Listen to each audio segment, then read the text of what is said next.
Em nome do Senhor, declaro aberta a presente sessão ordinária da Terceira Câmara de Direito Público e Coletivo. Cumprimento os eminentes pares, a douta Procuradoria de Justiça, aqui representada pelo Procurador, doutor José Zuckerti, as servidoras deste tribunal, eminentes advogadas e advogados aqui presentes. Primeiramente, quero agradecer ao desembargador Guiomar, que foi convocado para substituir temporariamente a colega desembargadora Maria Aparecida Ribeiro, que encontra-se em sessão no Tribunal Regional Eleitoral. Portanto, ela estará aqui nesta Câmara aproximadamente até 2 horas, né?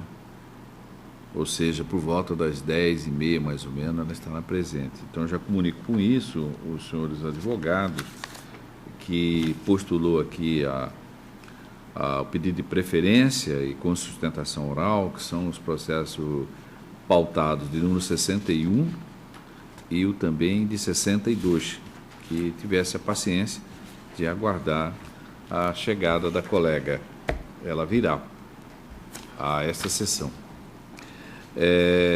Eu quero consultar eminentes pares se há alguma observação a ser feita ou correção da ata da sessão pretérita, já que foram encaminhada previamente aos gabinetes.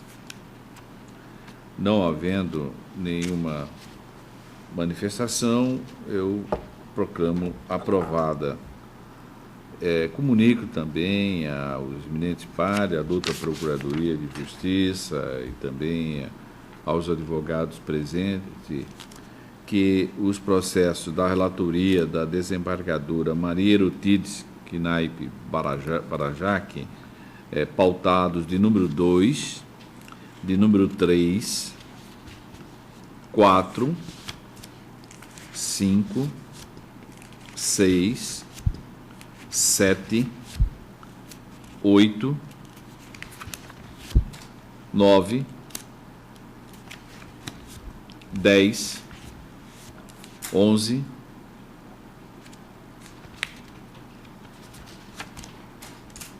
56, 57, 98, 117 e o número 1 da pauta complementar estão adiados por uma sessão em razão da ausência justificada da colega. A colega doutora Vandimara também pediu para ser adiada por uma sessão o processo 64. Pautado de número 64.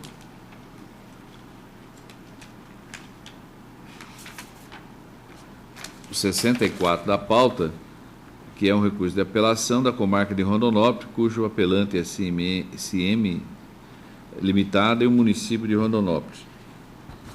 Portanto, fica adiado por uma sessão. Também quero consignar em ata que a convocação do colega desembargador Guiomar se faz, já pelas razões declinadas, mas com fundamento no artigo 58, parágrafo único do regimento interno deste tribunal. Em mesa para julgamento, atendendo já um pedido de preferência, porque nós não temos nenhuma continuação em julgamento, é o 97 da pauta da relatoria da doutora Vandimara, que é um embargo de declaração, tendo como embargante a construtora Vips Limitada e o embargado é o município de Jucimeira. Com a palavra, a colega é composta essa turma pela relatora, por este vogal, e o segundo vogal, o desembargador Guiomar. Com a palavra. Presidente, egregia turma, Embargo de declaração quando acórdão proferido por essa Câmara no agravo de instrumento 105.587, que por maioria de votos deu parcial provimento ao recurso, tão somente para determinar que a taxa de juros de mora incida com base no índice oficial da remuneração básica e juros aplicados à caderneta de poupança nos termos do artigo 1º-F da Lei 9494. Em suas razões, o embargante defende a ocorrência de contradição no acordo recorrido sob a principal assertiva de que erroneamente fixou o termo inicial para incidência dos juros a partir da citação. Acerca desse aspecto, menciona que, em se tratando de ação monitória, fundada em cheque prescrito, o débito deve ser atualizado desde a emissão da cártula, nos termos do artigo 394, 395 e 397 do Código Civil. Menciona a existência de obscuridade, pois a Lei 9494 não afirma que o termo inicial da correção é a data da citação. Alega ainda que a fixação do termo inicial da correção monetária e dos juros a partir da citação resulta em enriquecimento sem causa para o ente público, ultimando pugna pelo acolhimento dos embargos para que seja suprida a contradição e obscuridades apontadas. É o relatório. Senhor presidente, é aquela matéria que é a Lei 9494 que se aplica aos créditos a serem quitados pelo ente público. Eu estou rejeitando os embargos e no sentido de manter o acórdão embargado aqui, mantendo a aplicação desses juros a partir da citação. Então, na verdade, ele quer a modificação da natureza infringente, não. Ele quer modificar o acórdão. Quer modificar. Não, na verdade, está dizendo que houve uma omissão, uma contradição, porque não se aplicaria a 9494 de 97. De qualquer sorte, se fosse acolhido, ele modificaria o acordo. Não estou modificando, estou mantendo, rejeitando. Eu só indago a Vossa Excelência se foi ouvida a parte contrária, porque ele tem natureza infringente. Se foi ouvida a parte embargada. Apesar de devidamente intimado o embargado, que é doce inerte, não apresentou as contrarrazões. Eu estou a aderir o voto do desembargador Guiomar. De acordo. Então, a unanimidade desproveu o recurso nos termos do voto da relatora. Em mesa, o 42 da pauta é um agravo de instrumento da minha relatoria, é o agravo de instrumento 38.326/2015 da comarca de Sapezal. Quem está recorrendo da decisão do juízo de piso é o município de Sapezal. E quem é a parte recorrida é o Jefferson Fugiara. Aqui no juízo de base de piso foi proposta uma ação popular que objetivando a concessão da liminar para que fosse suspenso o processo de licitatório pregão, sob pena de pagamento de multa no valor de R$10.000. O juízo singular concedeu a liminar. É contra essa decisão que o município está insurgindo. A sua resignação tem como objeto essa decisão. Ele argumenta que a documentação acostada ao presente recurso demonstra que a empresa L. Fernandes Provenzano de Souza Microempresa, mesmo tendo capital social de apenas R$15.000, somente no final do ano de 2014 e início de 2015, vendeu e entregou a outros municípios mais de R$60.000 em produtos, o que teria, com isso, no entender do recorrente, demonstraria a capacidade de cumprir a proposta apresentada. Aduz que os tecidos e os aviamentos seriam usados nos custos desenvolvidos mensalmente para gestantes carentes do município. E aí, com isto, ele pede o provimento do recurso. O agravado foi intimado, mas deixou de apresentar a contra-minuta. O juiz prestou as informações, está a manifestar-se, a Procuradoria de Justiça emitiu parecer opinando pelo desprovimento do recurso. Essa é a síntese. Mantido o parecer, eminentes pares, eu estou encaminhando o voto no sentido, em consonância com o parecer, para desprover o recurso, porque a empresa vencedora do certame da natureza licitatória pregão, ela não preenche os requisitos porque não tem lastro financeiro suficiente. Então, o juiz, eu entendo que o juiz agira com acerto, razão pela qual eu estou a votar pela manutenção dessa decisão. Desembargador Guiomar. De acordo. De acordo. Odimara. Substitui sempre. Por votação unânime, desproveu o recurso nos termos do voto do relator. Na sequência 43 da pauta, é o agravo do instrumento 67.334/2015, com marca da capital, tendo como agravante o cartório do 5º Serviço Notarial e Registral de Imóveis da 2ª Circunscrição Imobiliária de Cuiabá, e tendo como agravados Gonçalo de Aquino Nunes, o Banco Bradesco e o Estado de Mato Grosso. Eminente pares, a questão é, no juízo de piso, nos autos em curso, o juiz singular, ao sanear o processo, ele afastou a matéria da prescrição. E o cartório do 5º Serviço Notarial Registrado de Imóvel da Circunscrição Imobiliária e outros interpuseram presente recurso com o escopo de ver reformado o ato processual impugnado. A Procuradoria absteve de emitir parecer. É a síntese. Aí eu digo, revela os presentes autos que o juízo da 2ª Vara Especializada da Fazenda Pública, nos autos da ação de reparação de danos patrimoniais e extrapatrimoniais, ajuizada pelo agravado Gonçalo de Aquino Nunes, contra as partes agravantes, o Estado de Mato Grosso e o Banco Brasileiro de Descontos, ao sanear o processo, afastou a matéria da prescrição, por entender que o marco inicial do prazo prescricional é o trânsito em julgado da ação rescisória, que foi 12 de maio de 2008, e não do trânsito em julgado da ação anulatória, que foi em 2 de 12 de 96. O cerne do recurso consiste em saber qual é o termo inicial do prazo prescricional para o agravado propor ação de reparação de danos patrimoniais e extrapatrimoniais, e se o prazo é trienal. São duas teses que ele sustenta aqui, o recorrente. Primeiro, que teria ocorrido a prescrição, porque a ação de natureza indenizatória fora proposta além do prazo, após o trânsito, além do trânsito julgado da ação anulatória, que segundo o marco dele seria esse, da ação anulatória.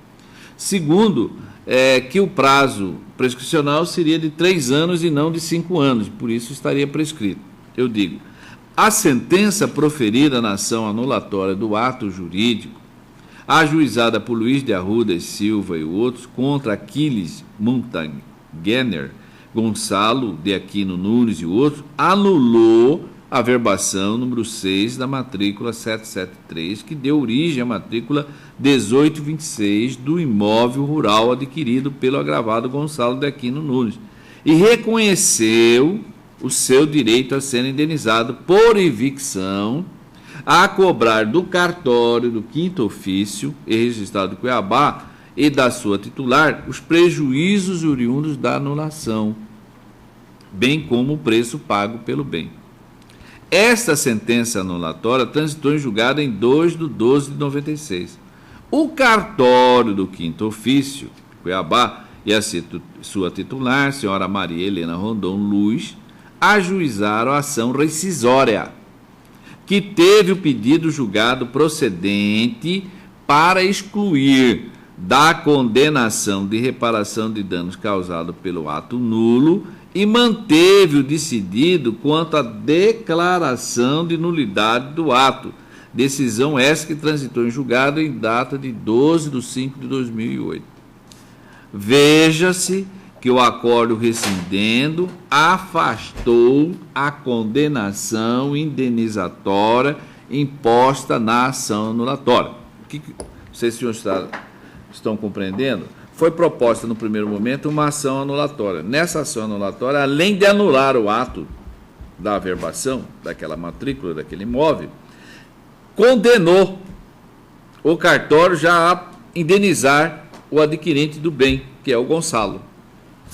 Posteriormente, o cartório propôs uma ação rescisória, e essa ação rescisória foi julgada procedente, excluindo apenas o pedido da condenação por evicção, mas manteve a anulação da inscrição. Aí eu digo, pergunta-se, quando transitou em julgado a ação anulatória, poderia a parte agravada ajuizar a ação de reparação de danos se ela tinha uma sentença favorável? Obviamente que não. Uma vez que somente com a desconstituição da sentença anulatória que surge para o requerente o interesse jurídico processual em buscar a reparação do dano.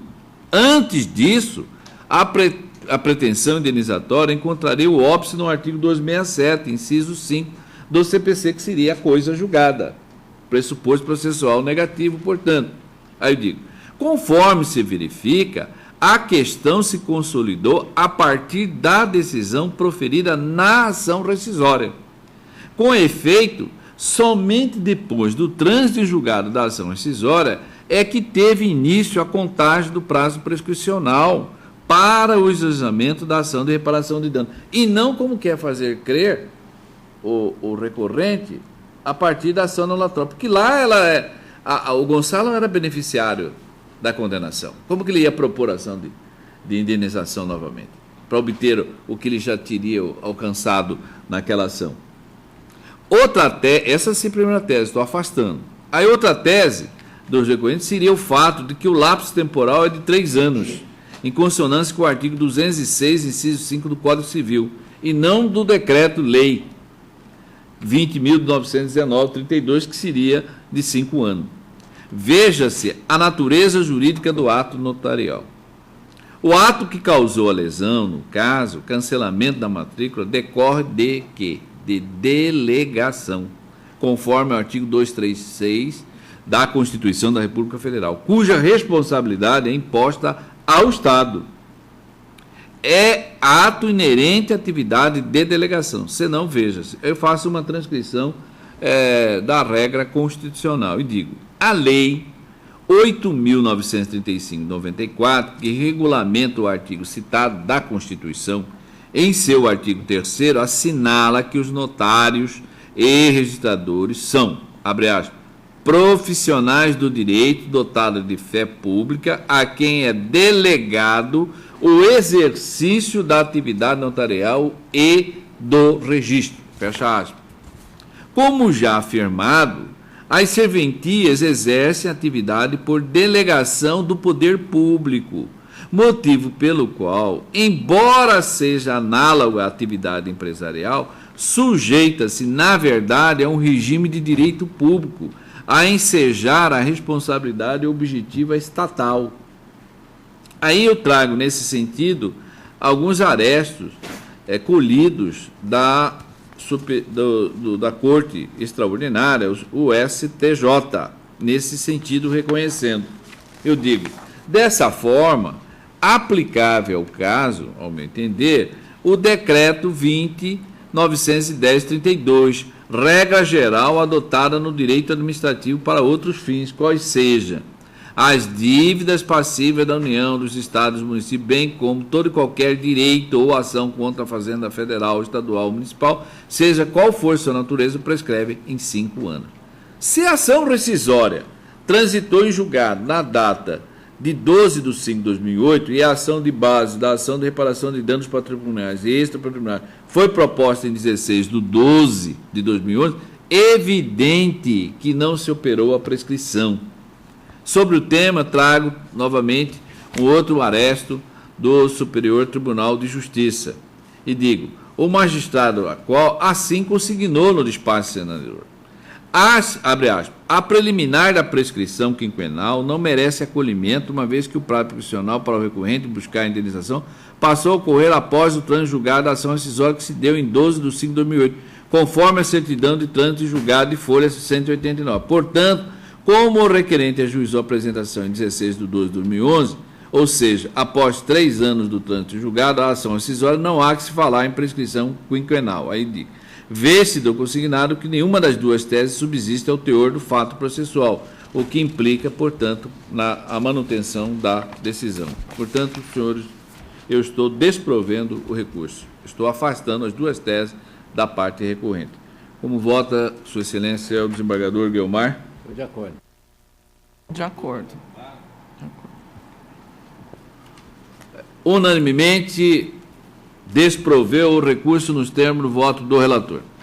44 da pauta. Agravo de instrumento também da minha relatoria, 70.096/2015, comarca de Juína. Agravante, município de Juína e Câmara dos Dirigentes Lojistas de Juína.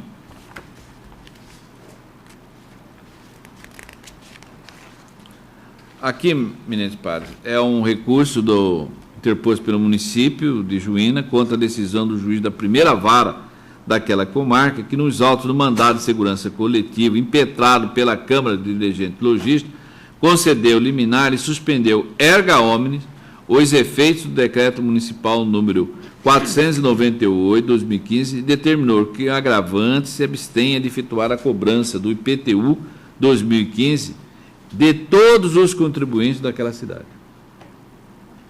O agravante argui preliminarmente é na adequação da via eleita, a ausência de pressupostos válidos de constituição de desenvolvimento regular do processo e ainda a ilegitimidade da parte para defender em juízo o interesse particular de contribuintes. No mérito, defende a inexistência de direito tutelável por meio de mandado de segurança coletivo, pelo fato de que o aumento de um exercício para outro não extrapolou o percentual correspondente à atualização monetária do período e a inaplicabilidade do CDC às relações tributárias. Por fim, requer o provimento do recurso para reformar a decisão agravada e extinguir a ação mandamental.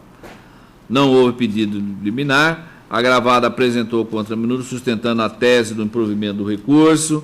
Instada a manifestar a Procuradoria Judicial, posicionou-se pelo provimento parcial do recurso. É a síntese. Mantido o parecer. Mantido o parecer. Eminentes pares, eu estou em consonância com o parecer, eu estou provendo o recurso em parte apenas para possibilitar ao município que efetue a cobrança do IPTU 2015 com base nos critérios estabelecidos pela legislação municipal vigente antes dessa publicação desse decreto municipal, se abstendo, contudo, de utilizar o referido decreto até o julgamento do mérito do mandado de segurança coletivo. É como voto. Desembargador Guiomar, estou...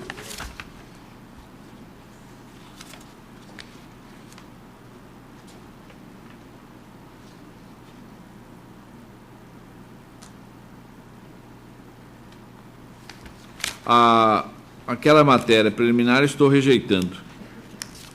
Todas elas. A legitimidade da parte de defender, injuízo de interesse particular, contribuinte, etc. Todos de acordo? Então, por unanimidade de votos, rejeitou as preliminares e, no mérito, proveu, em parte, o recurso nos termos do voto do relator. –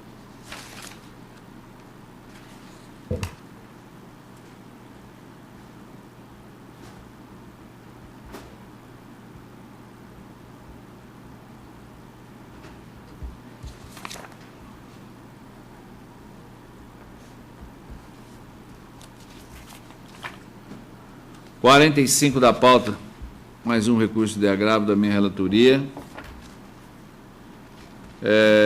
Agravante, município de Lucas do Rio Verde, Cooperativa de Crédito Livre, Admissões Associados, Ouro Verde, de Mato Grosso, Sicredi Ouro Verde. É uma ação no juiz de base, de ação anulatória de ato administrativo, foi deferida a antecipação de tutela. O município está insurgindo, portanto, contra essa decisão que concedeu a liminar de antecipação de tutela para suspender a exigibilidade da multa aplicada por prática infracional contra o consumidor, bem como determinar que o agravante se abstenha de incluir o débito em dívida ativa e, consequentemente, em protesto de execução fiscal, sob pena de multa diária de R$ 1.000. Sustentou o agravante que a hipótese dos autos trata de relação de consumo entre Débora Moreno dos Santos e a empresa prestadora de serviços de natureza bancária, ora agravada. Alegou que a referida consumidora foi respeitada em seu direito quanto à prestação de serviços, serviços esses que devem ser adequados, eficientemente seguros em sua prestação, pois teve de aguardar atendimento bancário por cerca de 1 hora e 31 minutos, em discordância com a lei municipal. Foi requerida a liminar, tutela suspensiva e o provimento para a reforma da decisão. O efeito suspensivo postulado foi indeferido. O juiz manteve a decisão e informando este relator. Agravada em suas contradições, postulou o desprovimento do recurso e a Procuradoria declarou ausente de interesse público, portanto, absteve-se de manifestar. Essa questão da demora na fila do banco, lá no caso, há uma lei municipal disciplinando essa matéria. Eu estou entendendo que os requisitos da antecipação do telas foram demonstrados, portanto, presentes no caso. O juiz, em razão disso, o juiz concedeu a liminar. Eu entendo que daí que não há nenhum reparo a ser feito a essa decisão. Por isso que eu estou encaminhando o voto pelo desprovimento do recurso. Por votação unânime, desproveu o recurso nos termos do voto do relator. Mais um processo da minha relatoria, o 46 da pauta. Nós estamos julgando o processo da minha relatoria porque trata-se de agravo de instrumento e é possível essa composição da turma. Agravo de instrumento 98.590/2015, com marco de Rondonópolis. Quem que é o agravante é o Ministério Público, Ananias Martins de Souza Filho. Isso aqui, eminentes pares, no juiz de piso foi proposta uma ação civil pública, movida em desfavor de Ananias Martins de Souza Filho. E o juiz indeferiu a liminar, que visava a decretação da indisponibilidade de bens do agravado. O agravante argumentou que o dano ao erário foi inequivocadamente constatado e materializado por auditoria do Tribunal de Contas de Mato Grosso, o que implica reconhecer o dever do requerido ressarcir o prejuízo. Asseverou que, mesmo que o entendimento seja de que o agravado não tenha agido com dolo, as provas constantes do caderno processual comprovam que agiu com negligência na gestão de recursos públicos municipais, pagando a conta de energia elétrica em atraso. Requereu liminarmente a expansão da tutela recursal e o provimento para que seja decretada a disponibilidade de bem do agravado. O efeito ativo pretendido foi indeferido, o juiz singular manteve a decisão. O agravado, em contradição, postulou o desprovimento do recurso e a Procuradoria de Justiça emitiu parecer no sentido de dar provimento ao recurso. É assim. Mantido o parecer. Eminentes pares, recentemente o STJ julgou um recurso justamente tendo como objeto o acordo deste tribunal e deu provimento, portanto, reformando o acordo deste tribunal, que, daquela feita, entendeu que não haveria razão suficiente para decretar a indisponibilidade de bens. Hoje, a Corte Excepcional, ela pacificou o entendimento de que basta haver indício suficiente, desnecessário a prova de que ele esteja dilapidando o patrimônio para conceder a liminar de indisponibilidade de bem. Então, é nessa linha de raciocínio e de tese jurídica acolhida pela Corte Excepcional e também deste próprio tribunal que eu estou dando provimento parcial ao recurso para decretar a indisponibilidade de bens de Ananias de Souza Filho até o valor do dano causado ao erário municipal, que foi de R$ 52.300,21, na esteira também com o parecer. É como voto. Excelência limita, porque essa indisponibilidade às vezes alcança o patrimônio inteiro da pessoa. Por isso que eu estou limitando. Está limitando? Estou limitando ao valor de até 52, que é o dano do erário, para não ultrapassar esse valor, pegando isso.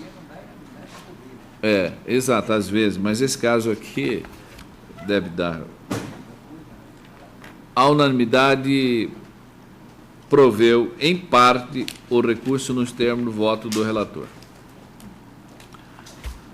47, em mesa, é um recurso de agravo do instrumento 10.93.78/2015, comarca de Rondonópolis. O agravante é o Gilsomar Jesus da Silva e o recorrido é o município, aquele município. Aqui é uma ação de indenização por danos morais, danos materiais, lucros cessantes, acidente de trânsito, suposta culpa do município. Ausência de sinalização, matéria carecedora de dilação probatória, ausência do requisito para a concessão da medida liminar. Acontece o seguinte, o juiz entendeu que não haveria a verossimilhança do fato alegado, ou seja, a causa de pedir não estava suficientemente demonstrada para admitir o análise do outro requisito específico. Por essa razão, ele indeferiu. O parecer da Procuradoria é pelo desprovimento do recurso, e eu estou a entender que o juiz agira com acerto. Analisando o fato e os documentos postos, não há essa verossimilhança da causa de pedir próxima, que firmasse e convencesse o juiz que, numa fase mesmo embrionária de uma cognição sumária, ele pudesse conceder a antecipação da tutela. Por isso que ele indeferiu. Então, entendendo que agira com acerto, daí porque estou encaminhando o voto pelo desprovimento do recurso. Todos de acordo? Então, 47 da pauta, unanimemente, desproveu o recurso nos termos do voto do relator. 49. O 49. O 49 e o tem mais um, porque a matéria é semelhante. O 49, o 50 da pauta. 49 e 50 da pauta.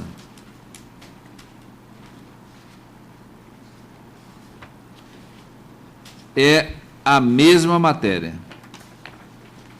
Ou seja, é uma ação de exibição, isso da comarca de Poconé.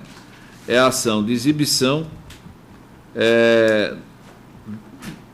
dentro dos autos da ação de cobrança para obter, para fazer prova naquela ação. E foi observado todos os requisitos do artigo 356 do Código de Processo Civil. Não há parecer em ambos, então todos os requisitos para a exibição foram observados, e daí o juiz deferiu essa exibição. É contra esse ato que é objeto do presente agravo, em que a parte agravante, município Poconé, faz a sua impugnação. Eu estou entendendo que todos os requisitos foram observados, a individuação quanto a tão completo quanto possível do documento da coisa, a finalidade da prova foi colocada, a circunstância em que se funda o requerente para afirmar que o documento ou a coisa existe e acha-se em poder da parte contrária, de sorte que nenhum reparo há que ser feito a essa decisão impugnada neste recurso de agravo. Por isso que eu estou mantendo a decisão do juiz. Estou encaminhando o voto pelo desprovimento em ambos. Portanto, 49 e os 50 da pauta. Nós já julgamos, inclusive, em sessão pretérita, matéria idêntica, porque são várias pessoas na mesma situação e o município, em todas eles, recorreu justamente da mesma decisão. Todos de acordo? Então, 49 e 50, unanimemente desproveu o recurso nos termos do voto do relator.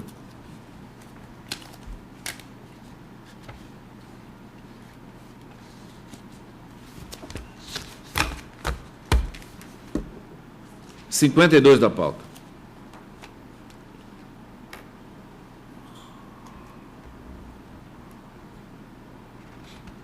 É, 52 da pauta é um agravo instrumento 13.70.85/2015, tendo como agravante o município de Sinop, e o agravado é Prêmio Veículo Limitada, microempresa. Eminentes pares, a matéria é que de comunicação dos atos processuais. Nos autos da execução fiscal, fora feita no primeiro momento a citação pelo correio, restou inexitosa.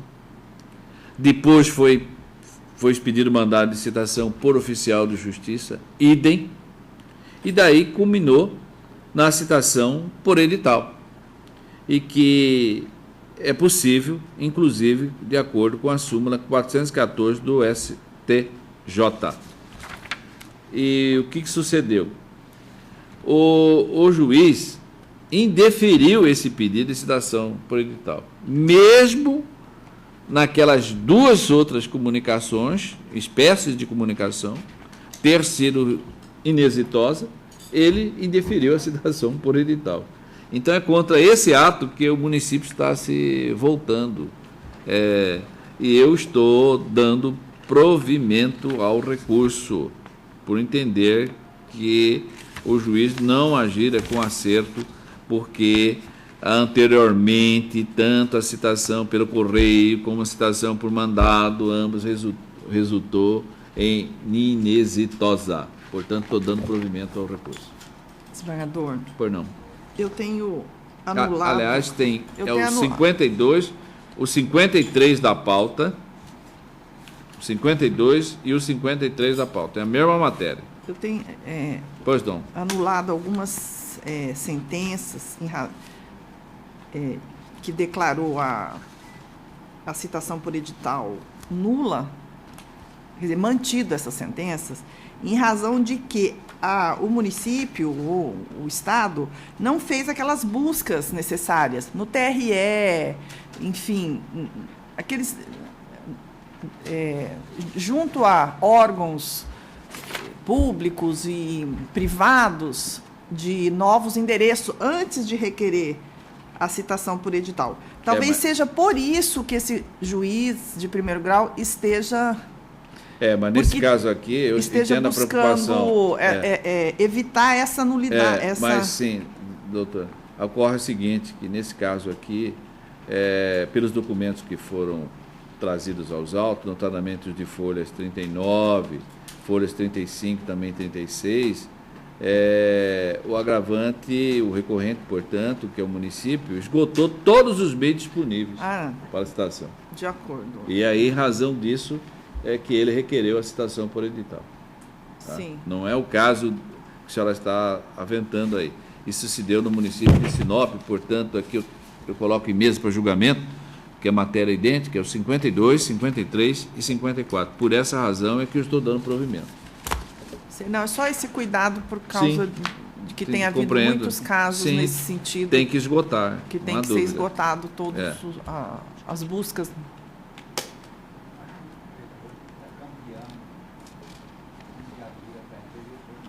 Sim. Certo. A senhora também acompanha?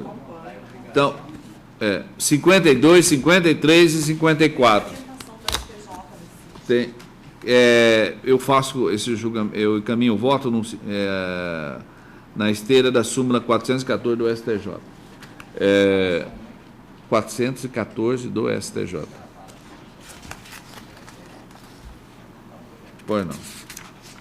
A citação por edital na execução fiscal é cabível quando frustradas as demais modalidades, que foi o caso.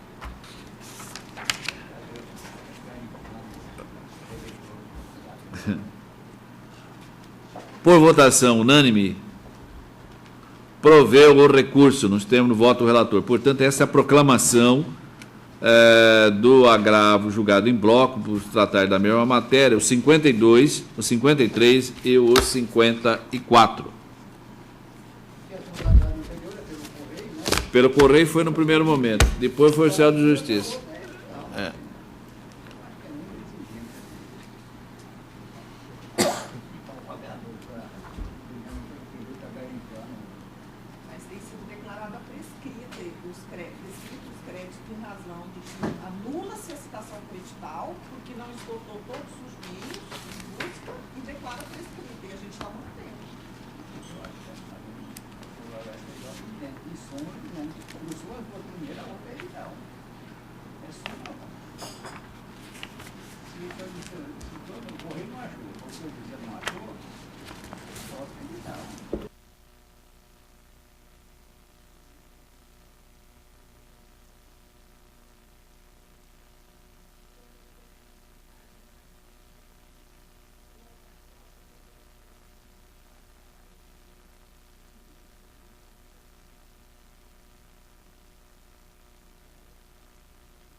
em mesa para julgamento, o 48 da pauta, é o agravo do instrumento 12.80.61/2015, Comarca Capital, município de Cuiabá é o agravante, o agravado é a Sumaia Aparecida Corrêa da Costa. Isso aqui, no juízo de piso, é um mandado de segurança, concurso público. A liminar foi concedida para nomeação ao cargo de cirurgião dentista. Arguição da decadência não configurada. Tese da impossibilidade de antecipação de tutela contra a Fazenda Pública. Estou rejeitando.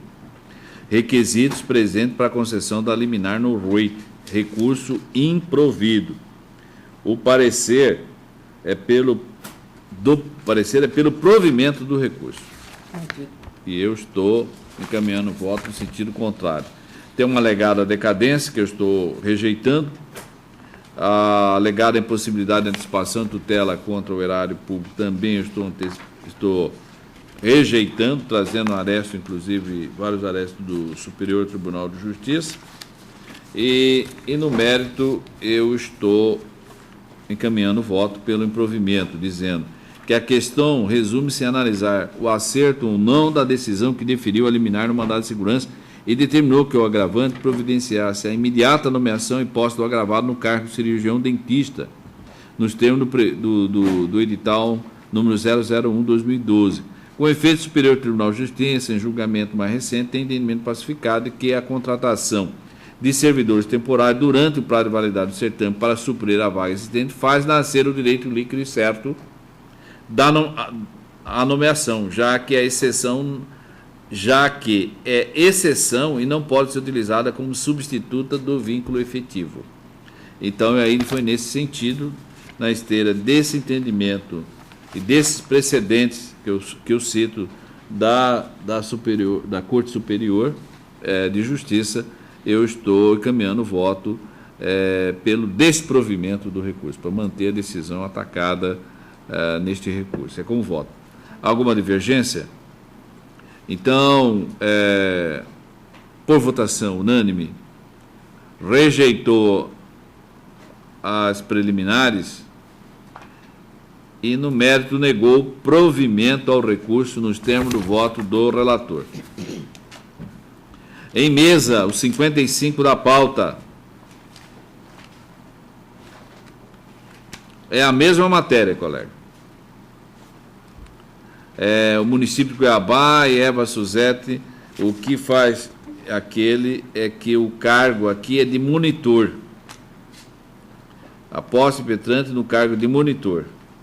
E a Procuradoria, nesse caso aqui, posicionou-se pelo improvimento do recurso. E eu estou improvendo. É a mesma matéria de concurso público, nomeação, concedida a liminar e mandado de segurança. Arguição de decadência afastada, preliminar de legitimidade passiva rejeitada, candidato classificado para o cadastro de reserva, expectativa de direito, contratação temporária, prazo de validade do certame, convolução da mera expectativa de direito em liquidez e certeza, precedentes do STJ, recurso, portanto, improvido. Todos de acordo? Então, unanimemente, rejeitou a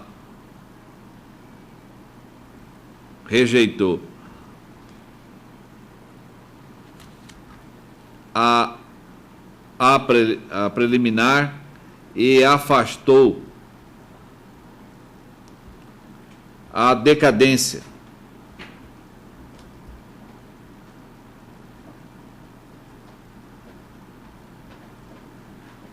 E, no mérito, desproveu o recurso nos termos do voto do relator. Portanto, nós concluímos aqui aqueles recursos de agravo do instrumento que era possível ser julgado. Vamos agora passar ao grupo dos agravos regimentais. Desembargador, sobre a URV, eu estou aqui, vou anunciar em bloco, o 5 da pauta complementar, o 6 da minha relatoria. O 5, o 6, o 10, o 11, o 12,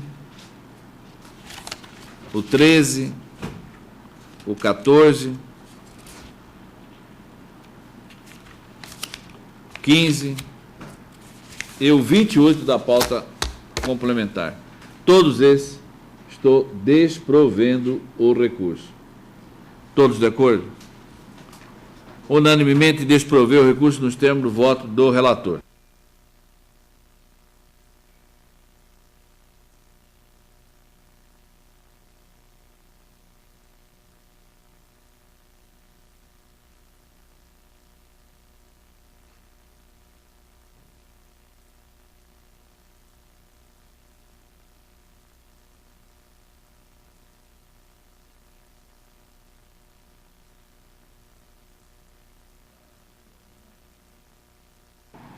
Por doutora Valdemar, pode anunciar os agravos regimentais da relatoria da senhora.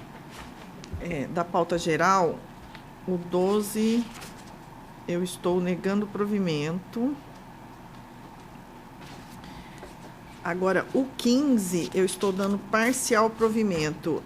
Na matéria é o RV, mas ele está questionando que o acórdão, a decisão monocrática, não informou o momento da realização dos descontos da contribuição previdenciária e do imposto de renda, se na liquidação de sentença ou na expedição do pagamento do precatório.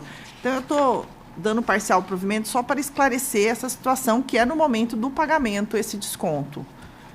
Então, o 15 é parcial provimento. O 15, né? É. Da pauta. Então, a unanimidade proveu em parte o recurso nos termos do voto da relatora.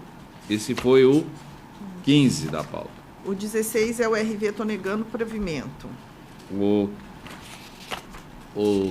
Qual que você falou? 16? 16. 16 desproveu a unanimidade o recurso nos termos do voto da relatora. Agora, o 17 é o mesmo caso do 15. Do 15. Que eu estou dando parcial provimento. É o mesmo questionamento com relação à contribuição previdenciária e imposto de renda. Então, o 17 é parcial provimento. Espera aí, o 17, parcial provimento. Então, o 17 da pauta, a unanimidade proveu em parte o recurso nos termos do voto da relatora. O 18 é o RV, estou negando provimento. Desprovendo. E o 21 é o mesmo caso. Peraí, 18. Desproveu. E o 21 desprovido recurso à unanimidade nos termos do voto da relatora. O 21 também é o mesmo questionamento com relação ao momento da realização dos descontos. Então, eu estou dando parcial. Parcial o 21 da pauta, provido em parte o recurso nos termos do voto da relatora. O 22 eu estou desprovendo. 22, desprovido. A unanimidade o recurso nos termos do voto da relatora. O 34 também desprovido. 34, idem a proclamação anterior. 35, desprovido. 35, idem a proclamação anterior. 116 também desprovido. Idem a proclamação anterior. 118 desprovido. Também. 119 desprovido. 125 desprovido e 132 desprovido. Muito bem. Eu estou colocando em mesa, em bloco, eminentes pares, a matéria do recurso de embargo e declaração, é o 16 da pauta, o 17, o 20, o 21 da pauta, 22 e o 28, todas da minha relatoria. Todos esses embargos, não há causas a ser acolhida que pudesse ser aclarados o acordo objeto da embargabilidade, daí o porquê encaminho o voto pelo seu desprovimento. De acordo? Então, unanimemente, desproveu os embargos nos termos do voto do relator. Todos esses processos da minha relatoria anunciados.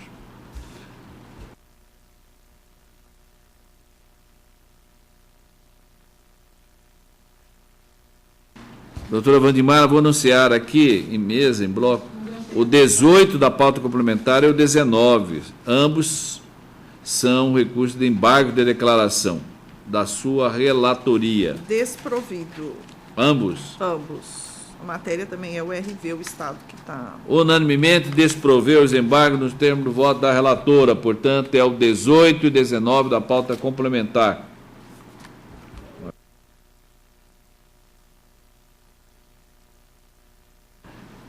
Eu suspendo. Tem os da pauta complementar.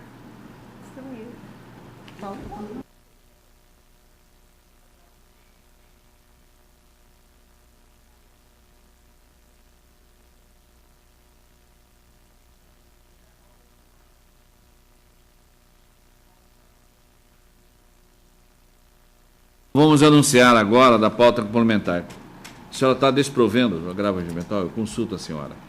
É o 2 da pauta, o 3 da pauta complementar, o 4 da pauta complementar, o 7 da pauta, o 8, o 9, o 23, aí esses o todos, 24. O 24 eu estou provendo parcial. Para aí, calma. Então vamos lá. Só o 24. O do 2 até o do 2, repito de novo. 2, 3, 4, o 7, o 8, o 9 e o 23. Da relatoria da doutora Wandimara, ela está desprovendo o recurso de agravo regimental. E o 24, parcial provimento, é o mesmo caso daqueles anteriores? O 24, ela está dando provimento parcial ao recurso. As colegas de apoio acompanhou?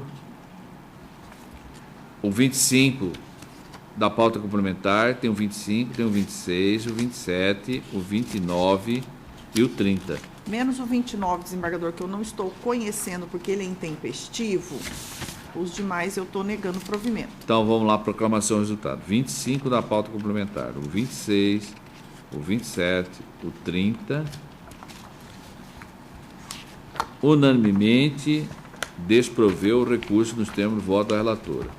O 29 da pauta complementar, unanimemente não conheceu do recurso nos termos do voto da relatora. Pois bem, então eu suspendo a presente sessão por 20 minutos.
Eminentes pares e doutor advogado e servidor, eu vou suspender a sessão da manhã e vamos retomar às 14 horas, tá?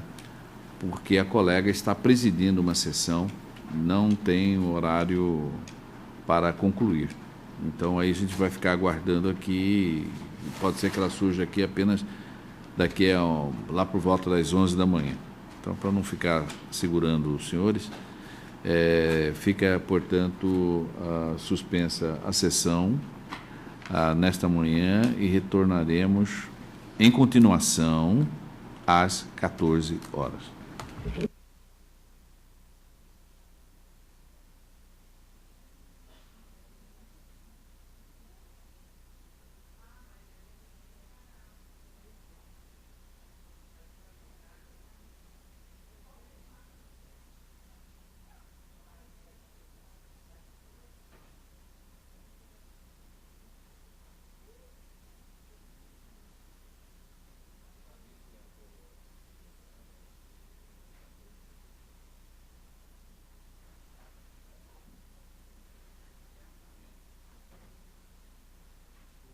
Não, tem sem problema.